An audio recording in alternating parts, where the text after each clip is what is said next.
possibilities. And I know we're a long way from that, right? Yeah. But Islam is one of the largest growing groups here in the States. It's the fastest growing religion. It's the fastest growing religion. And so we should capitalize it off of this. And, you know, traditionally, you know, just one last thing. I have pride in my Arab and Muslim brethren.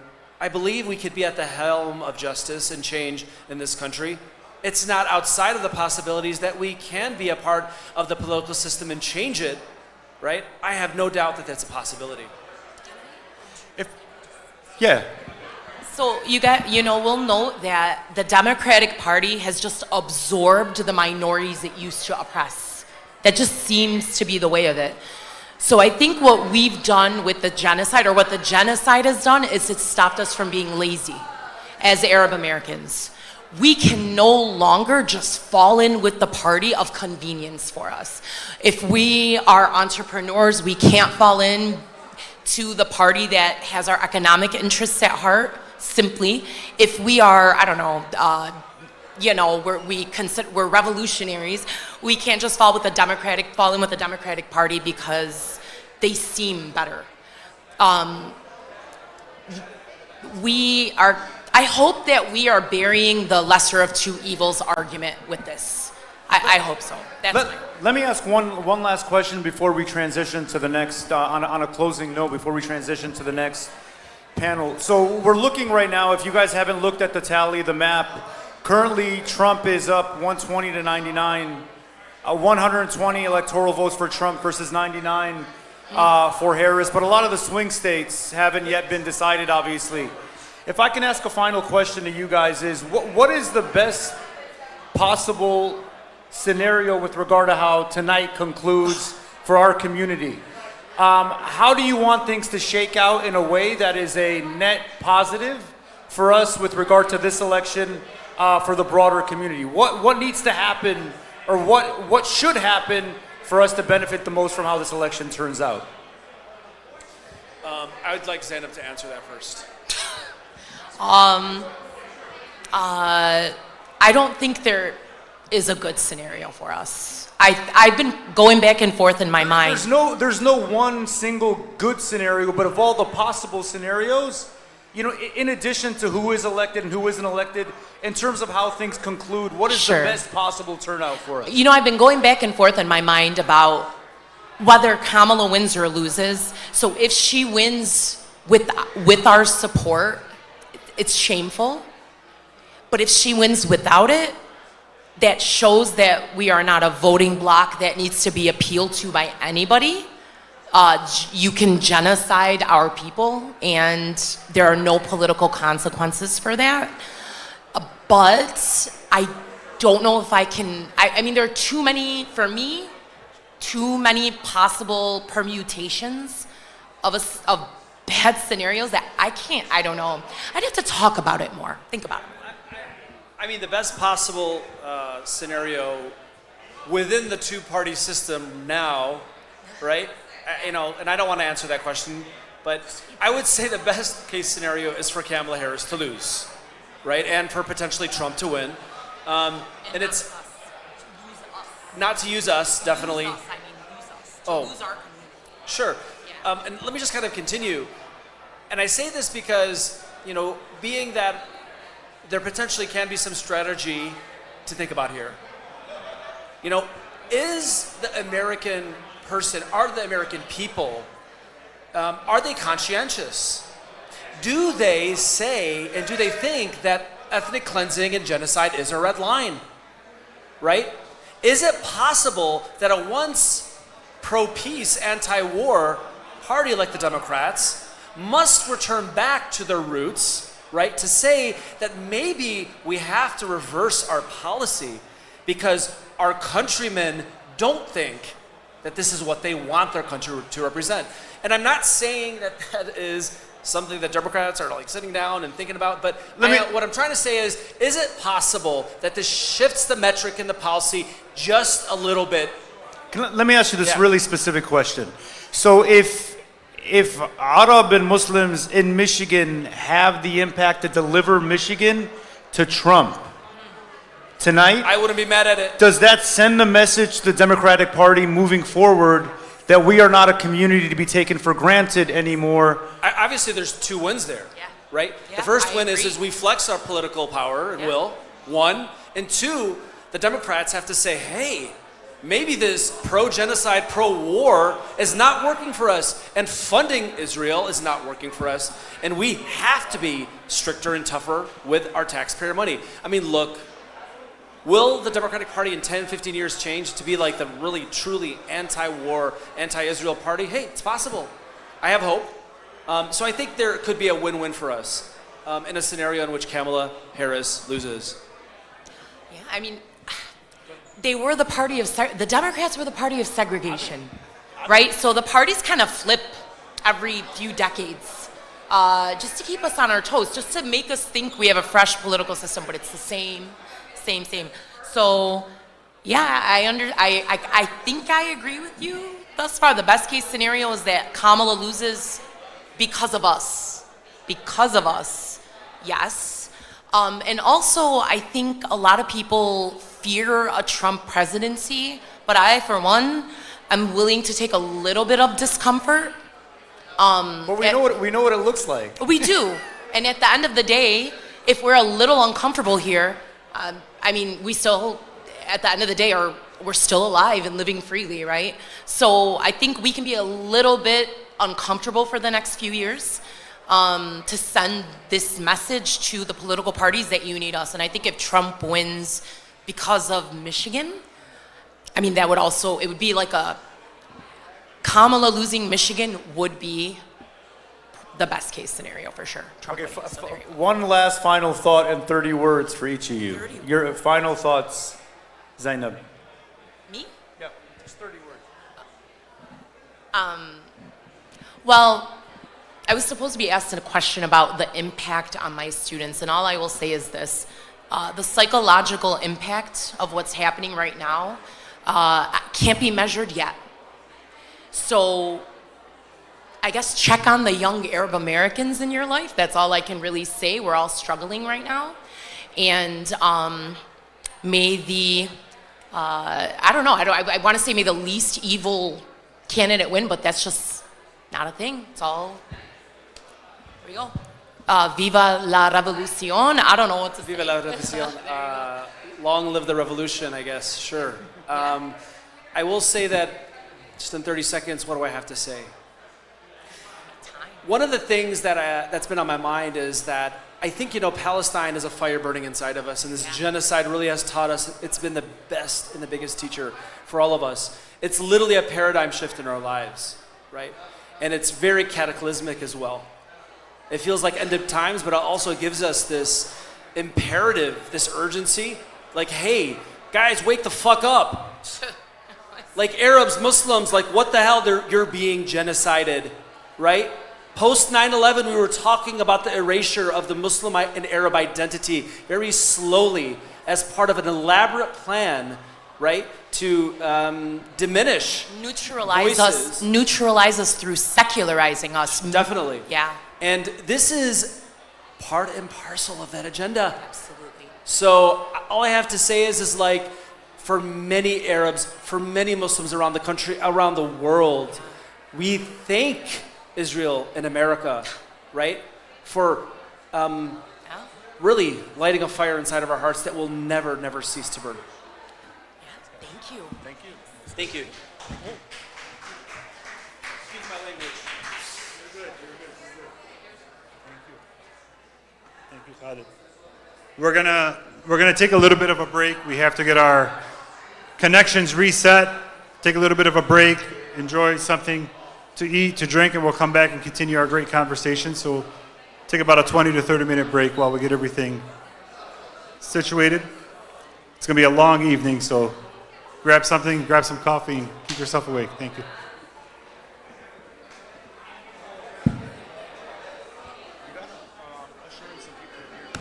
Yeah, but the live stream's not working.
talk loud into the mic.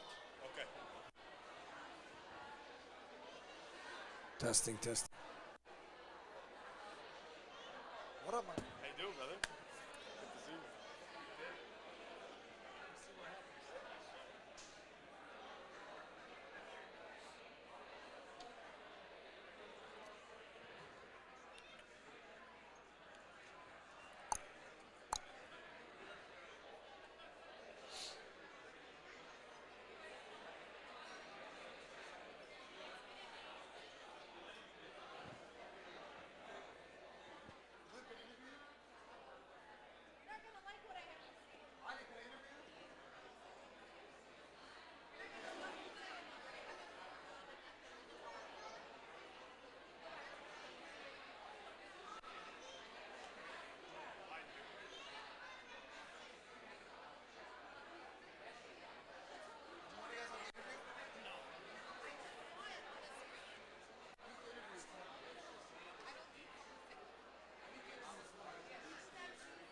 She's not an American. Okay, perfect. Come here. How long have you been here? How long have you been in this country? I'm not meaning to minimize. Yeah. No, I'm gonna tell you, like, how does being from the UK and now living here, like, how do you view elections and whatnot? No, I don't even vote back in the UK.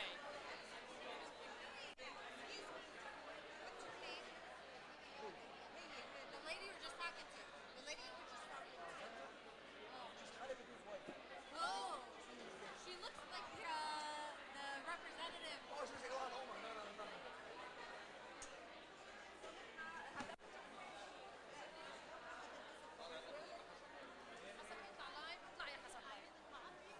Did you hire the cop? No, they just came by. I did.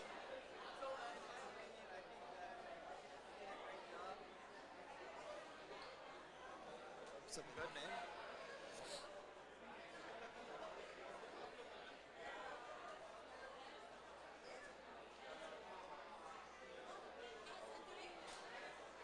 No, that's it.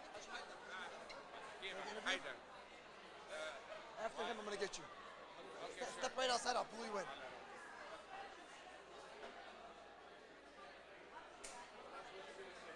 شو بدك جبت لك اياهم كلهم Yeah, it's fine. It's fine.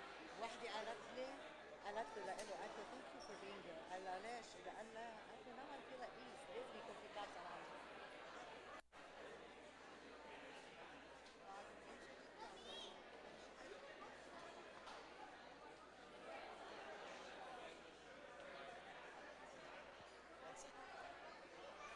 Boss, you ready?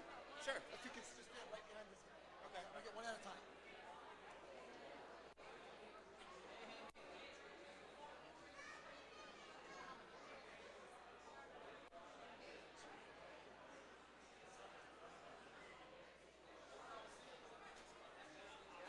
What are we waiting for?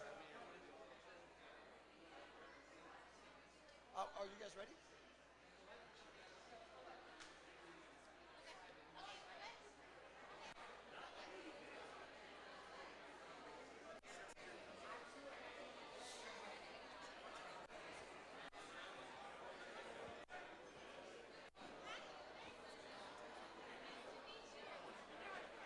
You want an interview?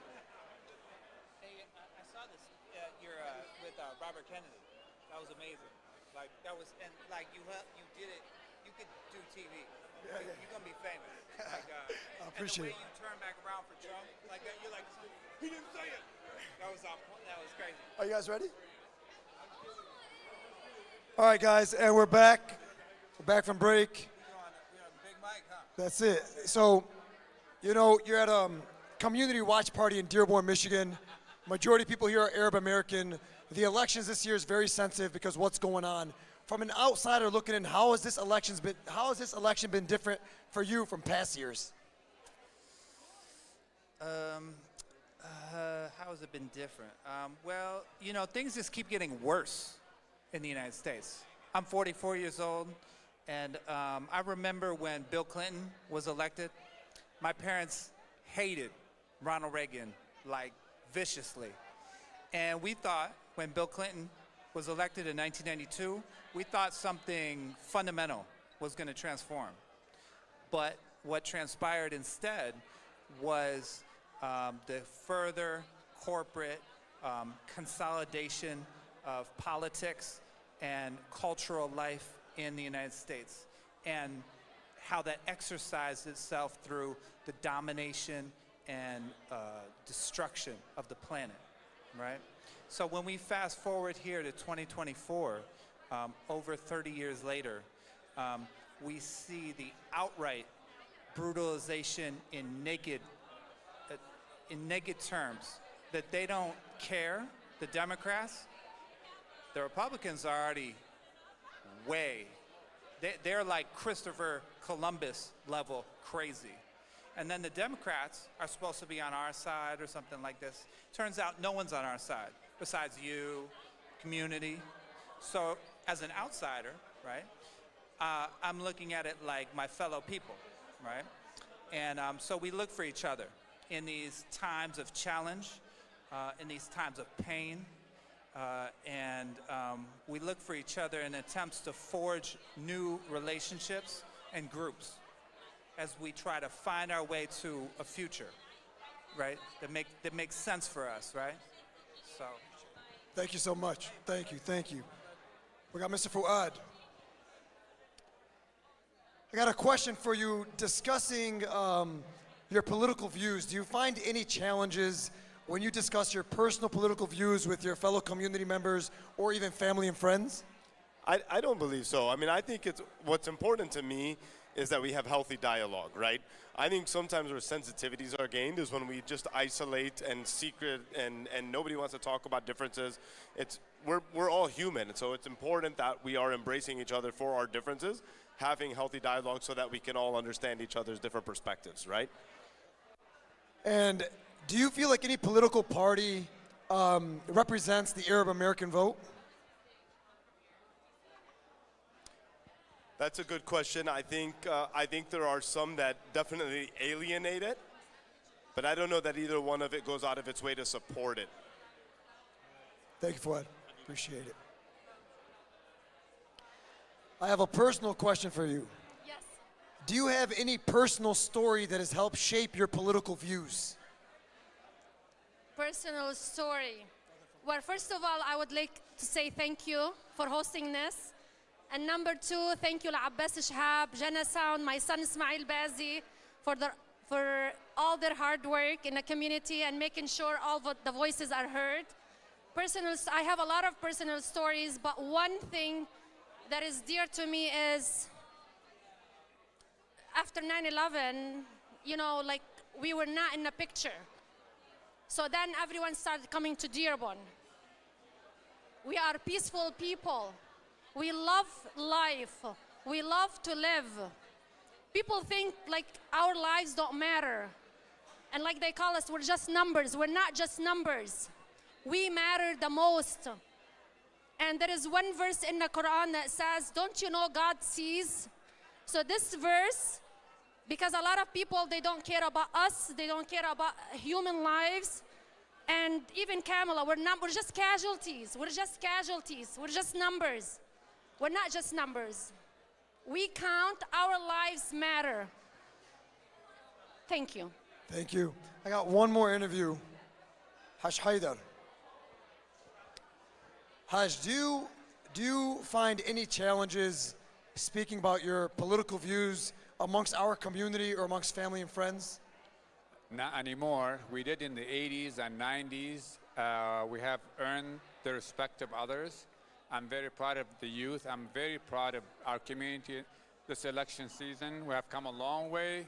It's a win-win situation. I'm very excited about tonight, regardless of the outcome. Finally, our community is heard. Finally, we earn the respect that we truly deserve. We're no longer afraid to speak up. We are part of the system.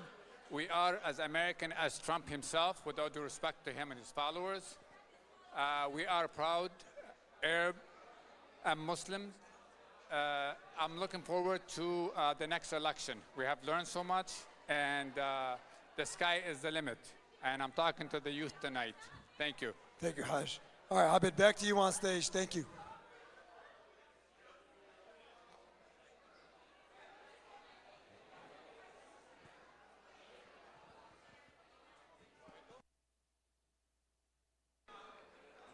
It's on. All right, thank you. We're just going to go over quickly, I don't know if it's up on the screen, the election results that are starting to come in, and it's still a close race. Nothing really surprising out of the ordinary or anything that we didn't expect, but it is the results are still coming in. It is still a close race. None of the swing states have been called. They're all very, very close. And as soon as they do, we'll let you know. And as the evening gets going, we'll be bringing some guests up here and other folks up here to talk about, their perspectives for a few minutes, and so we can get a better understanding of where our community is coming from. I want to call on the stage from a partner organization, AMPAC, Mr. Masoud Awamne, who's the Chief Strategy Officer, give us quick remarks on their organization's decision for the position they took. And as we said, or as I said earlier this evening, we're going to hear from all supporters of all candidates and their perspective as well. So take a couple minutes, and if you want to, let the community know who you are, let the viewers that are watching across the country know who you are and your positions and what motivated you to take them. First, hi to everyone who really make us all proud in coming out to speak loud and represent their voice and represent their community. Thanks to Mr. Ayub at ADC for their long-time advocacy for our community and standing up and be part of our civil and human rights movement back in the days since Alex Ode, Senator Abu Razak, and lawyer Abdin Jbara. You have a long history. You earn our stripes with our community. Thanks for your advocacy and championship, and hopefully this will continue. I want to start with the last point. Just understand, tomorrow after the election, we as a community, we are united behind whoever the people choice is. We are a peace-loving people, and we're gonna stand united, whoever gonna represent us at all level of the platform, from presidential down to the Board of Education. We at IMPACT, we decided after deliberate and a huge discussion, I mean, really sadly talking about Democrat and Republican, they never rise to the occasion and try to represent us, especially the last year. I know we have a long history with the Democrats, and we've been a fighter through a civil and human rights movement. We're not talking about the party in both sides of the aisle. We are talking only about this administration, who never done us right, because we are part of the alliance of the average American, who are also against this violent and genocide which being committed across the board in the Middle East without our approval and without our consent. And the administration, we give them over a year, and we appeal to them. The last appeal was at the convention in Chicago. They won't allow us to speak 5 minutes to present our view. That's the Democratic Party who we used to be affiliated with, and we used to be proud.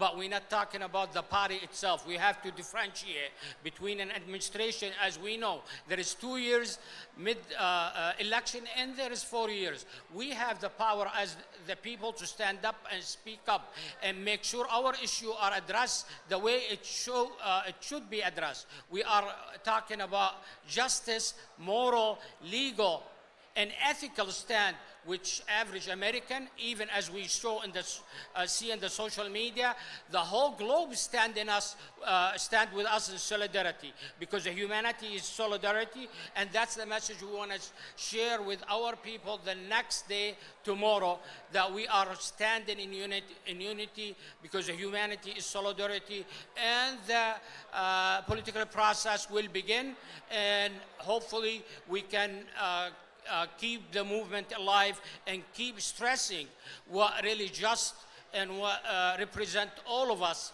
collectively. We stand in a big shoulder, starting with the civil and human rights brother MLK or Malcolm X. We stand in solidarity and we see humanity. We see the court in South Africa took a decision. This is a warning and a message to this administration that they want too excessive and too extreme to allow this kind of injustice and genocide. This is the last genocide, I hope, in our book we can see after the South Africa, the last apartheid state, and it's time to end the apartheid state. We have the solidarity and support and assistance and help all humanity across the globe. Let's keep the movement alive. I want to stress one point. Thanks to all of our organization members, whether you choose Republican or Democrat or a third presidential candidate, Jill Stein, we as an impact based on the feedback and input and consensus of our young generation, we know she's not going to make it as a finalist. Well, we try to plant a seed for a future generation that we leave the place for them a better place, and they are in control of this destiny where they can mobilize, organize, vocalize, and empower themselves to a level where they can stand up for their right. As ADC mentioned, you gotta fight for your future because adversity is part of the system and rights are earned, not given. Keep the dream alive, and we shall be victorious in alliance with all brother and sister in humanity. Thank you, appreciate it. Thank you, Mr. Ayub. Thank you. Thank you. Thank you for that and for those comments. It's really appreciated. For those of you that are watching on the live stream, you'll see a QR code that will be coming up. This is for contributions, donations to ADC. This is how the organization functions. So your support is greatly needed. And if you go to adc.org, you'll also be able to donate from the on the website as well. I want to call up a couple more community members. Faye, Mr. Abbas, if you want to come up, and again, we want to get the perspective of different community folks, who they're voting for, why, and welcome these two community leaders up to the stage. Thank you. Here. Yeah, it doesn't matter. Where am I sitting? Right You can sit here, yeah. This way I can hear you guys. Good to see you. Same here. I love what you've done here, by the way. Thank you. Anjad, you've transformed the place. Testing. You need another microphone there, hope guys? He wins while we're up here. I have another one. We need another, yeah, we need another. Test. Testing. Do I sound good?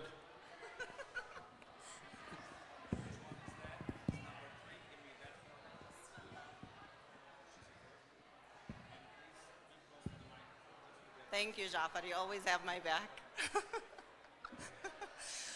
أحلى سحلة مجدرة يا جعفر. Thank you.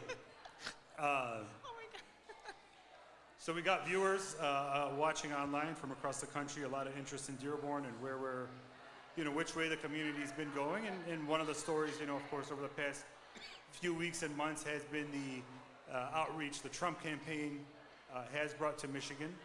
And wanted to get your, personal perspectives, your stories on, what pushed you this way, where you were in politics, without getting too much into the partisanship of the campaigns, but want to hear from you. What pushed you in a direction to support the candidates? And if you want to mention a little bit of what you do, because, in addition, Faye, we do a lot of work together on different issues. You have a number of businesses, establishments that we, support and that support the community. So it'd be good to hear what you all work on in your take. Yeah, no, thank you for that, Abed.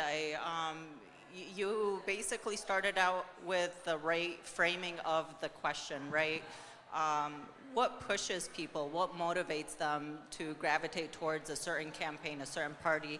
And in this particular instance, what we're seeing is a shift from a lot of individuals who would have typically been left-leaning, Democratic-leaning, that are finding that this party has created a void.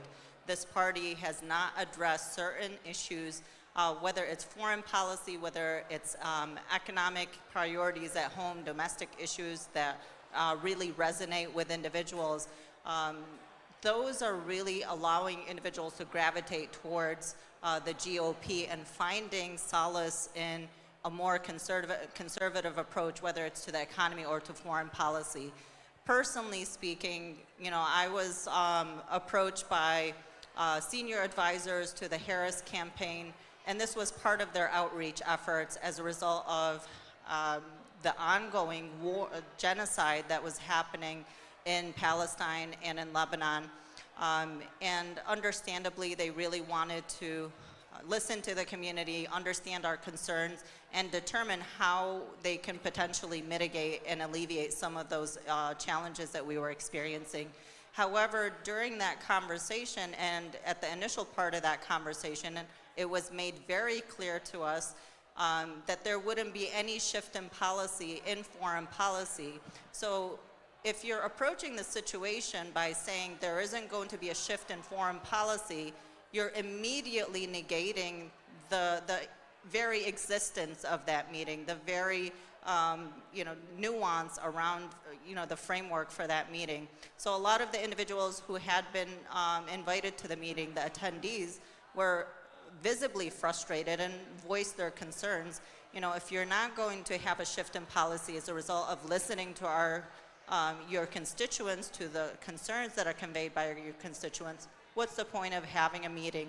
So it was very disingenuous in terms of the approach, in terms of what we experienced during that meeting. And that really precipitated us identifying alternatives, identifying and reaching out to other campaigns and reaching out to you know, the other side effectively. Go ahead, Albert. So, I'm sorry. So, with the Democratic Party doing what Faye has just described, and letting us know that there is going to be no foreign policy shift in regards to Israel, Lebanon, and Palestine, it was basically a slap to the face, especially because many members in that meeting had recently discovered that some of their family members were lost in some of the indiscriminate bombings. And so for them to come out in that regard and clearly let us know that they are not going to have a shift in policy, it was definitely a slap in the face, and it showed that the Kamala campaign had felt that with or without the Arab American or Muslim vote, that they believed that they are going to win. And so I believe, you know, as Faye stated, we had to find, you know, another avenue, another line of communication so that all our eggs are not in one basket, and that we had to establish some sort of relationship with the Trump campaign. And Faye Nimmer has been instrumental in developing these relationships so that we can have these discussions. And I just want to make it clear that the outreach towards the Trump campaign was not a rolled red carpet out for him. There were a lot of demands, a lot of meetings that happened previously, and work that has led up to, you know, what people today identify me as the person that welcomed Trump into our city.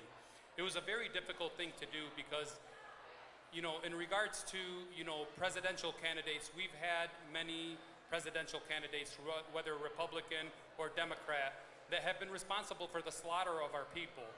And, you know, it's not always just the president. First you have to address the problem, the root cause of the problem, and you also have to try to work to change a shift in the foreign policy. If you don't change the foreign policy, it doesn't matter what president you have there.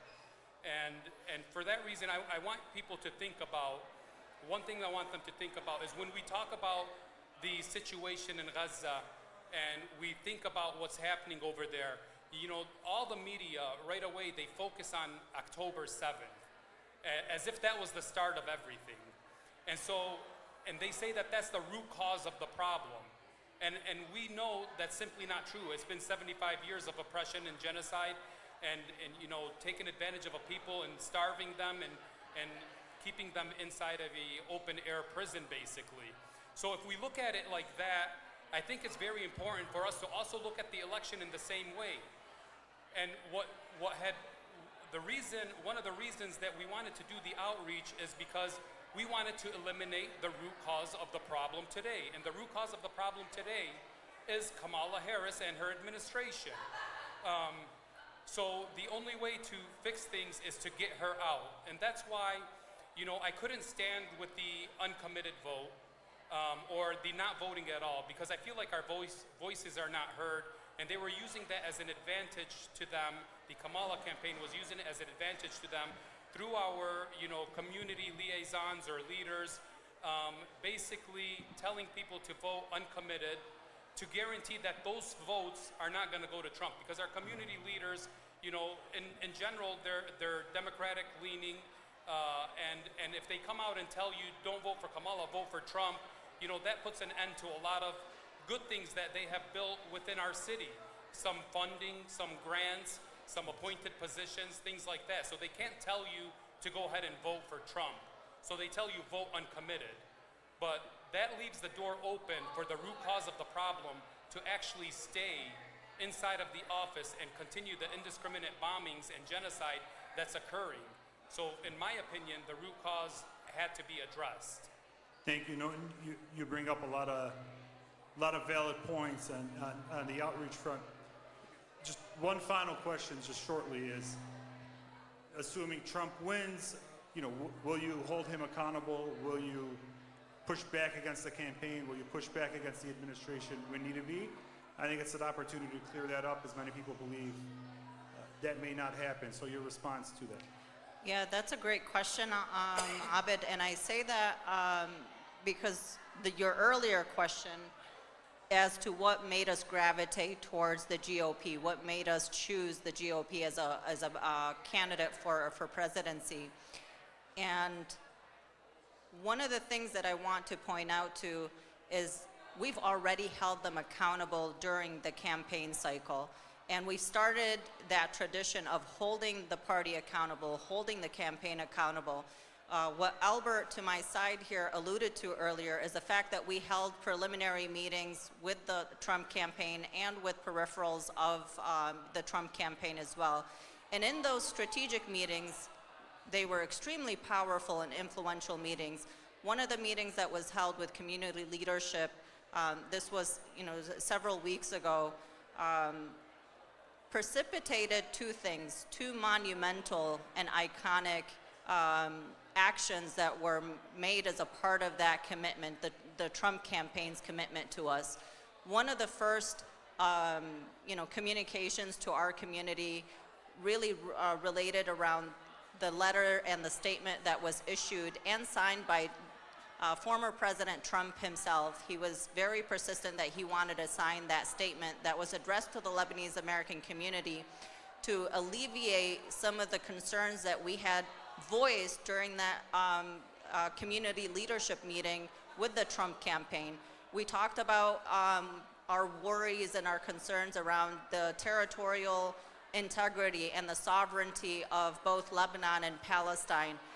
We talked about our concerns about ending the war, ensuring that there is a permanent ceasefire.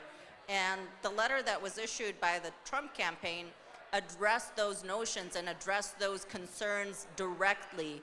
So that was the first way of holding them accountable. They said things behind closed doors that they followed through on publicly. And that was instrumental in really driving the rest of the conversation and driving some of the additional actions that you saw that manifested publicly. And I say that because that was the second item, the action item that came out of that meeting, where Albert, put out an invitation to Dr. Mossad Boulos, and he wanted to host former President Trump in Dearborn. So that was the impetus behind bringing Donald Trump, bringing former President Donald Trump and hopefully future President Donald Trump into the city of Dearborn. And that, in effect, was the catalyst behind galvanizing the Arab American vote, the Muslim American vote. Individuals who were on the sidelines previously saw an opportunity to actually stand behind a cause, stand behind a campaign that can potentially represent them. And you saw a lot of rhetoric from the Trump campaign, both during the visit and subsequent to the visit, around wanting peace, wanting to ensure that there's an end to the war in the region and a lasting peace, not just a temporary peace. And that's something that he was very vocal about. So thank you for that question. Thank you. No, thank you both. Look, it's going to be a long night, and I think we got to continue the conversations on this. And, we may not agree on 100% of the policies, but these areas where, the community can agree on, we need to work towards them. I agree. Can I add a little bit to that? Sure. So one of the things that I was talking about rolling out the red carpet, and that I didn't want the community to think that we had rolled out the red carpet for Mr. Trump. We had some demands, and in my speech, my introduction for Mr. Donald Trump, we discussed the rhetoric around the Republican campaign and the Republican Party in general, asked them to stop demonizing our people, ensuring us everlasting peace, and so many other things. And he was fully committed. Not only did he promise us an everlasting peace, but he also went one step ahead, and he also talked about the situation in Iran and making sure that we know that there will and is a very good possibility of diplomatic relationships, no regime change, and basically peace through diplomacy rather than the peace through power process. So that was instrumental in us allowing Mr. Trump into our city, opening the gates so that our community doesn't have all their eggs in one basket. Just like the Jewish community, I want to make it known that they are very smart in their tactics on how they work things. They fund both campaigns. They leave lines of communication with both campaigns, and that's something that's been absent here in our community in Michigan and in Dearborn in general. So to be able to establish that line of communication is critical, so that when one party doesn't serve us well, we're able to shift to the next party without having to build new bridges all at one time. So I believe that, regardless of the outcome of this election, that we have put the community in its best position to progress further in future elections and have these relationships, to have these discussions, and hopefully to actually try to change the foreign policy, not just the president. Thank you both. We'll continue these conversations, and with whatever outcomes come our way. So we appreciate it. Thank you. Thank you very much. We appreciate you, Abed. Thank you. I'm going to call up, our next guest, Rania Khalek, who's in town.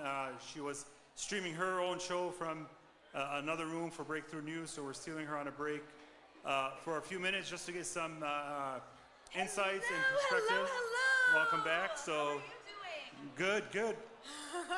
How you feeling? What's the take? What are you? Well, it looks like so far everything, I get really triggered by election night because having watched past elections, it's just a waiting game. But so far it's not looking good for Kamala Harris. But it's to be expected because so far a lot of the states that we expect to vote Republican have come out. Is Georgia, I'm sorry, I'm looking at the map for the first time in like 20 minutes. Is Georgia leaning Republican? Oh, okay, so that's a tight one. I'm sure that the Democrats are freaking out right now. Looks like Virginia, though, it's a swing state. Looks like it's leaning Democrat, but not by too much. Let's see. The needle seems to be favoring Trump at the moment. But at the end of the day, Abed, we lose. Yeah. No matter who wins, we lose. And when I say we lose, I just mean because we live in a two-party dictatorship where both of these characters that we've been given to choose between hate us. They both hate us. Kamala Harris is a part of an administration that has spent over a year genociding our families and literally dropping bombs funded by us on our homes and families in Gaza and Lebanon and the West Bank too, by the way, and Yemen and Iraq and Syria. And Donald Trump is probably going to continue to do the same. And we know that he is very, very close to Benjamin Netanyahu and is promising to expand Israel's borders to make it a bigger country. So yeah, I don't know, but I guess at the end of the day, what we need to remember is no matter who wins tonight or tomorrow or whenever we get these full results, we have to continue fighting either party that's in charge to save our families. We have to look, and there's two things. I mean, if you look at Virginia, you see the showing. Jill Stein has a very strong showing. It's impressive. In Virginia, that it is an impressive. Almost. It may not sound like a big number, but almost 1% of the vote is enough to really swing a state that is a swing state in one direction or another. So it seems like Jill Stein and and if you take in other third-party candidates, are having an impact. But what's your take on the Virginia situation? Well, you know what? It's interesting because Virginia is where I was born and raised. It's where my family lives. I don't know a single person in my family that is voting for Kamala Harris. I don't think I know anybody who's voting for Donald Trump either. In fact, this is the first time I can say everyone in my immediate family and extended family is voting third party. My own family typically votes third party for the last few election cycles, except for maybe the last one they voted for Biden because, they didn't want another Donald Trump presidency. But I mean extended family who have historically voted for Democrats or historically voted for Republicans. This time around, they just can't do it. And I think it's significant. I think this is a real tectonic shift in the political landscape of this country. And, it's not just the Arab American community. I mean, we feel it the most, right? Because we're being directly impacted by the policies we've witnessed over the last year that has us all walking around like zombies, constantly checking the news, constantly speaking to our loved ones on WhatsApp to make sure they're still alive and their houses haven't been bombed, or if they have, they've found better shelter. But people outside of the Arab American community are disgusted. The majority of Americans have supported a ceasefire since last November. An increasing number of Americans supported an arms embargo on Israel when we're watching a disgusting live stream genocide. Nothing has taught people that we live in a two-party dictatorship that doesn't care what Americans actually think more than this genocide in Gaza and the escalations across the region. So I think we're going to see more numbers like this, where you see Jill Stein and other third-party candidates getting a bigger chunk of the vote than they ever have in many states. Because people are done. Not enough people, but it's certainly a good start. And I just want to pull into Michigan. So Michigan, Harris is up by about 9,000 votes. Mm-hmm. Jill Stein has about 9,000 votes. And how much of Michigan has reported? Not much. Not much yet. I mean, Wayne County still hasn't come in, 21%. I mean, look, I think that losing Michigan, if Kamala Harris does lose Michigan, which given the conversations I've had over the last few days, I'm really not sure how she wins it. It's going to be an embarrassment for her because it's going to be a result of the fact that Arab Americans, a significant chunk of them, said no to voting for somebody who's overseen a genocide. And what's interesting about Michigan is the Democrats have obviously spit in our faces in this state in particular, sending Bill Clinton to make racist comments, Kamala Harris telling us to shut up, and on and on and on, sending Richie Torres, the AIPAC-sponsored New York representative, to come here and tell the Jewish community that don't worry, if Kamala Harris expressed empathy for Arabs, she doesn't mean it. Nothing's going to change in Israel policy. All of those were spitting in our faces. But I want to make it clear, Kamala Harris's campaign came to Michigan to appeal to racists. That is why they did that. They came here because they would rather appeal to the moderate racists who are centrist or Republicans by being racist towards us than to actually reach out to our community because they are genocidal racists. Yeah, I mean, the outreach did not meet what it should have done. I mean, we know that for sure. But your take on the Jill Stein, again, in Michigan, I think what we saw in Michigan, different than other states, is the Trump outreach. You think at the end of the day, I mean, these numbers look like that's going to have, if it stays this close, it may look like it's going to have an impact. It'll be interesting to see. It'll be interesting to see Donald Trump. I mean, I got here on Friday. I got here just as Donald Trump was here, appealing to the Arab American community in a very superficial way at a nearby restaurant. And, some people I spoke to said that they were going to vote for Donald Trump because he at least came here and he at least said something. Whereas Democrats repeatedly avoided coming here, or at least Kamala Harris did, and repeatedly just like avoided any attempts at communication with several Arab American groups, have snubbed them, have pushed them aside. And it's really sad, honestly, Abed, because it's like all Donald Trump has to do was insincerely and disingenuously show up here and say hi and, you know, superficially say peace in the Middle East and I care about you without any details. I mean, I don't believe he means any of that. But regardless, that's like what our community is looked, like that's how it's looked at by these people. It's looked at as a community that even when you try to appeal to them, you don't really have to. You can just come in and say like a few pretty words and that's it. He came in for a photo op. He came in, said hi, smiled, and literally left. Well, look, Trump's outreach to the community was different. The one thing I think a lot of people are missing, and that it was also historic, because now Trump has broken the stigma for future GOP candidates to come back to Dearborn. Every GOP candidate wants to be Trump.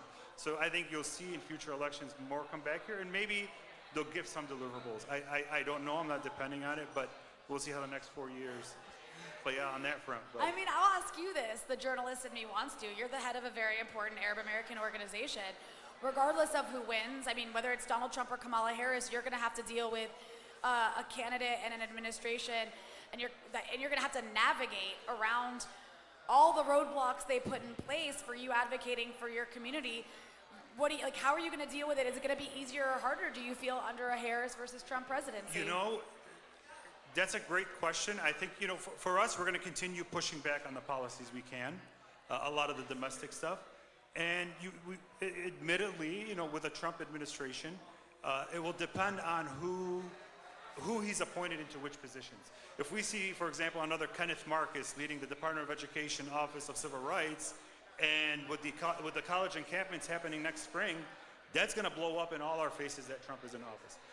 I mean, Kenneth Marcus, the DOE will strip away any last remaining rights of Palestinian students is in danger.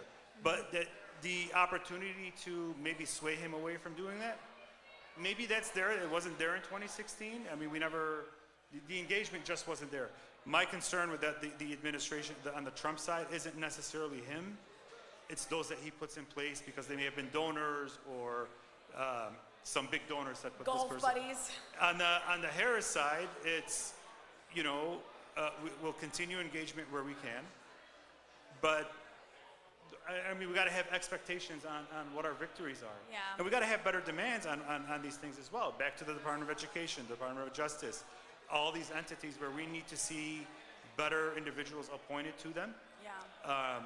These are the rules. This is what we play with. We don't want to see some of these agencies even exist, but they're there. But we need to have our people at least with views on our issues. The last thing we want to see are U.S. attorneys or civil rights officers that are coming from the pro-Zionist movement to strip away our rights. And I can see that happening under Trump.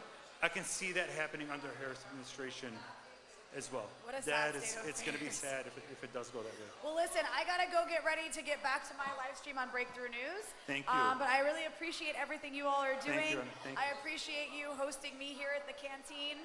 Of course. It's been amazing to get to visit Dearborn. It's like a little Lebanon outside of Lebanon, which I'm homesick from because I haven't been able to go back in the last month and a half. Thank you so much. So thank you, Albert. Thank you, Ron. Thank you. I appreciate it. Thank you. So just gonna, we do have more results coming in. Again, nothing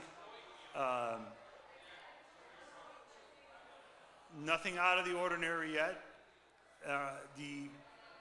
It's still close. The map is still close, so it's still too early to call a lot of these. We're gonna take well, make it bigger or take a break? What are you saying?